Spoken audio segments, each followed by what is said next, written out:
Hello students, welcome back to my channel. अगर आपने अभी तक मेरे चैनल को सब्सक्राइब नहीं किया है तो जल्दी से चैनल को सब्सक्राइब कर दो और बेल नोटिफिकेशन भी ज़रूर दबा देना ताकि आपको आने वाले वीडियोस के नोटिफिकेशन टाइम पे मिलते रहे। आज की वीडियो में हम क्लोथिंग टेक्सटाइल्स का जो हमारा टॉपिक चल रहा है yarn and testing of fibres, उसकी क्लास 5 है, उसके आगे का टॉपिक डिस्कस करेंगे। सो फैक्ट्स डिस्कस करते हैं सबसे पहले तो कि जो एक सिंथेटिक फाइबर होता है जो कि long chain of synthetic polyamide molecule से बनता है।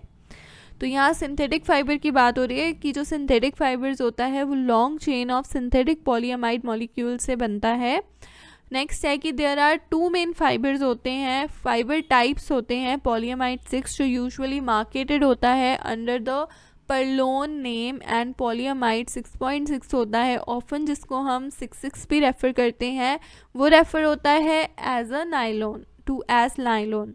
Other types of polyamide fibres हैं वो डेवलप्ड होते हैं बट इनकी जो वॉल्यूम्स होती हैं वो थोड़ी लो होती हैं। जो ये नंबर्स होते हैं ना 6.6 ये इंडिकेट करते हैं हाउ मेनी कार्बन एटम्स जो हैं हर एक बेसिक मॉलिक्यूल में पॉलीअमाइड के अटैच हैं। अरामिड्स जो हैं वो फर्स्ट सिंथेटिक फाइबर्स थे जो डेवलप हुआ था, फाइबर्स जिन्होंने डेवलप किया था पॉलीअमाइड 6 को इन जर्मनी एंड पॉलीअमाइड 6.6 को इन द यूनाइटेड स्टेट्स। जो मेन फिजिकल प्रॉपर्टीज़ होती हैं अरामिड फाइबर्स की वो high strength, abrasion resistance, good elasticity, resistance to many solvents.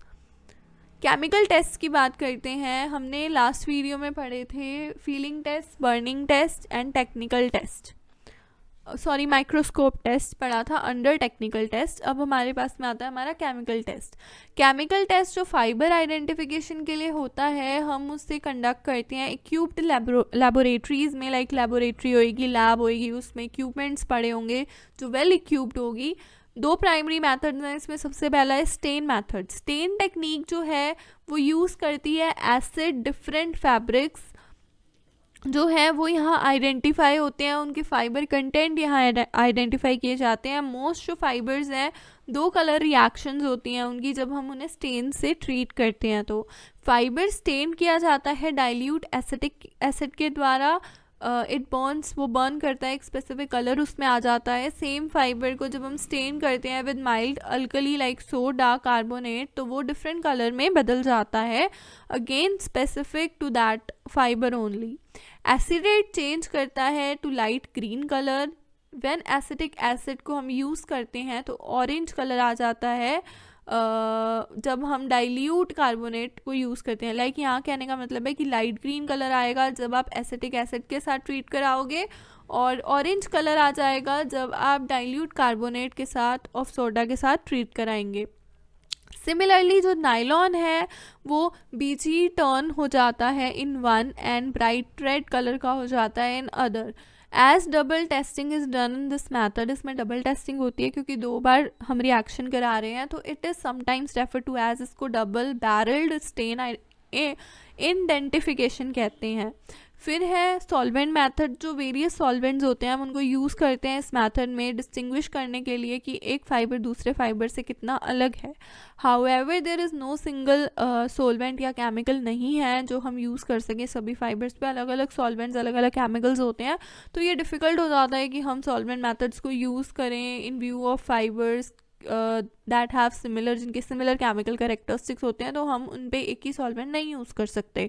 When more fibres are mix, जब हम बहुत सारे फाइबर्स को मिक्स कर देते हैं, ब्लेंडेड फैब्रिक हमारे पास में आ जाता है, देन ऑल्सो ये तब भी बहुत ज़्यादा टफ हो जाता है कि हम कैसे फाइबर्स को आइडेंटिफाई करें सॉल्वेंट मेथड के द्वारा। In order to have accurate results पाने के लिए जो फैब्रिक होता है उसको क्लीन किया जाता है, साफ़ किया जाता है थॉरोली, एंड जो फिनिशिंग केमिकल्स हैं वो भी रिमूव किए जाते हैं, कम्प्लीटली। एंड फैब्रिक जो है उसको अनरेवल किया जाता है, यार्न्स को अनट्विस्ट किया जाता है एंड फाइबर जो है उसको सॉल्यूशंस में डाल दिया जाता है लूज कंडीशन में एज इज़ पॉसिबल। अगर वूल या सिल्क फाइबर को एलिमिनेट करना है फ्रॉम अ ब्लेंडेड फैब्रिक तो हमें स्ट्रॉन्ग एल्कली को यूज़ करना पड़ेगा बिकॉज एनिमल पार्टिकल्स जो हैं वो डिस्ट्रॉय हो जाते हैं स्ट्रॉन्ग एल्कली में 5% ऑफ कास्टिक सोडा और सोडियम हाइड्रोक्साइड को जब हम पानी में यूज़ करते हैं। एक्शन जो होता है केमिकल का वो हैस्टन हो जाता है बॉइलिंग के द्वारा जो सॉल्यूशन है before emerging the sample fabric in it. Like boiling पहले हो गई, उसके बाद में हमने सैम्पल को इमर्स किया, उसमें रखा। वूल और सिल्क फाइबर जो है वो कम्प्लीटली डिज़ोल्व हो जाते हैं एंड जो प्लांट फाइबर है वो अनअफेक्टेड रहता है। डाइल्यूट एसिड डिस्ट्रॉय कर देते हैं प्लांट फाइबर्स को। जो ड्रॉप होती है सल्फ्यूरिक एसिड की if put on the sample, अगर आप सल्फ्यूरिक एसिड की ड्रॉप को सैम्पल पे पुट करो, सैम्पल फैब्रिक ऑफ कॉटन पे, लिनन पे या रेयन पे, तो जो फैब्रिक है वो चार्ड हो जाएगा एट द स्पॉट, ख़राब हो जाएगा। And bi component bio fibres की बात करते हैं, बाइको फाइबर्स की बात करते हैं। तो जो फाइबर्स होते हैं वो दो डिफरेंट पॉलीमर्स एक्सट्रूडेड मतलब मेड ऑफ 2 डिफरेंट पॉलीमर्स से बनते हैं, जो एक्सट्रूडेड होता है into one filament. Core within a sheath और side by side are examples.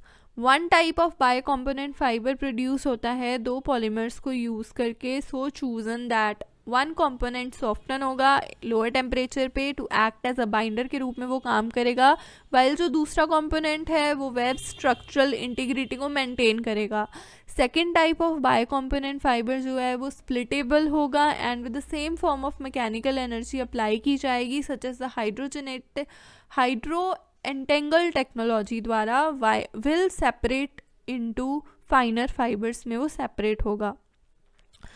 Methenamine जो टेस्ट है उसके बारे में बात करते हैं। तो एक स्टैंडर्ड फ्लेमेबिलिटी टेस्ट जो है यूज़ होता है मेज़र करने के लिए flame retardancy of traditional textiles and non wovens की। इन अ कंट्रोल्ड एनवायरनमेंट में जो मिथेनामाइन टैबलेट्स हैं उनको इग्निट किया जाता है on the test samples and amount of charring and burn को मेज़र किया जाता है। टेस्टिंग ऑफ यार्न्स की बात करें तो यार्न्स ऑक्यूपाई करते हैं इंटरमीडिएट पोजीशन को इन द मैन्युफैक्चर, जब हम फैब्रिक को मैन्युफैक्चर करते हैं रॉ मटेरियल से उस टाइम पे। Yarn result would are therefore essential होते हैं बोथ फॉर एस्टिमेटिंग की क्या क्वालिटी है रॉ मटेरियल की, कैसी क्वालिटी रहेगी, एंड कंट्रोल करने के लिए फैब्रिक की क्वालिटी को जो प्रोड्यूस किया जाता है उन फाइबर से। मोस्ट इम्पॉर्टेंट करेक्टरिस्टिक्स यार्न के been testing are yarn twist, linear density or yarn count, yarn strength, yarn elongation, yarn evenness, yarn hairness, etc. Condition of yarn testing for yarn testing की बात करें तो जो कुछ textile fibres होते हैं वो हाईली हाइड्रोस्कोपिक होते हैं एंड उनकी प्रॉपर्टीज़ चेंज होती रहती हैं as function of moisture content, क्योंकि कितना मॉइस्चर है उसके हिसाब से जो मॉइस्चर कंटेंट है वो पर्टिकुलरली क्रिटिकल होता है in the case of properties जैसे कि yarn density, elongation, yarn evenness, imperfection count etcetera में। देयरफॉर कंडीशनिंग एंड टेस्टिंग जो है वो कैरिड आउट होनी चाहिए under constant standard atmospheric conditions में एंड स्टैंडर्ड एटमॉस्फेयर में फॉर टेक्सटाइल टेस्टिंग, क्योंकि इन्वॉल्व करती है temperature of 20 degree +- 2 degree Celsius and 65 ±2% RH। In tropical regions में मेंटेन करना एक temperature of 27 degree +- 2 degree Celsius and 65 ±2% RH is लेगिटिवेट। And prior to testing जो सैम्पल्स हैं वो कंडीशन होने चाहिए under constant standard atmospheric to attain the moisture equilibrium. Simple सी बात है, ये जो टेस्टिंग मेथड्स हैं इनका ऊपर से देखना है कि कितने तरीके के ये मेथड्स हैं जिनसे हम यार्न टेस्ट कर सकते हैं, फाइबर टेस्ट कर सकते हैं, और बेसिकली कितने तरीके के ये हैं, इनके अंदर क्या क्या होता है। नॉर्मल वही चीज़ याद करनी है, एक्स्ट्रा आपको करने की ज़रूरत नहीं है, क्योंकि ये जो वीडियो है इसके अंदर काफ़ी कुछ ऐसा है जो कि समझ के परे है और याद करने के परे है। हम उसे याद नहीं रख सकते हैं, हम उसे एकदम से रट भी नहीं सकते हैं, तो मेन मेथड्स ज़रूर पता होने चाहिए। सो आपको वीडियो अच्छी लगे तो वीडियो को लाइक करना, शेयर करना ना भूलिएगा, चैनल को सब्सक्राइब करना ना भूलिएगा एंड बेल नोटिफिकेशन को दबाना ना भूलिएगा।